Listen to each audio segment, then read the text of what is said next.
मैंने अपनी ज़िंदगी के पाकिस्तान के लिए लड़ा हूँ। जो मैं कर सकता था मैंने किया।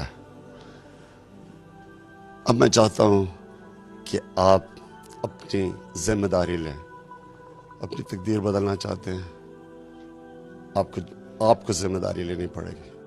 मैं फिर से कहता हूँ कि जितना मैं कर सकता था मैंने किया अपने मुल्क के लिए। ये मैंने किसी पे वेल डन गुड इमरान खान साहब जमा द तरपा ताता द یویشتوپو سلامونه دوستانو کو په زندګۍ کې ښه لیډر غواړئ ښه انسان غواړئ د عمران خان پشان ښه انسان او ښه لیډر ګوره ته بیا میلاویږي نه. عمران خان صاحب الله دې تاسو له ډیر عمر درکړي او الله دې درله روغ وجود بیا درکا. آمین لټنه آمین.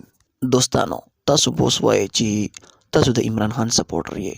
زه د عمران خان سپورټر نه یم، خو هغه نیک انسان دی او صحیح انسان دی، ځکه د هغه سایډ کوم. یو انسان پوره ملک دپاره ځان قرباني او دا اواز کوي چې لومبی ما ولئ، لومبی ګولۍ په ما چلوئ، نو تاسو وایئ چې دا انسان رښتینی دی او که نه دروغجن دی. بس دوستانو موږ به ورته دعا کوو چې الله جل شانه دې ورله روغ صحت ورکړي. بیا دوستانو که زما نه په خبرو کې غلطي شوي نو معافي بهانه غواړم. د الله په امان.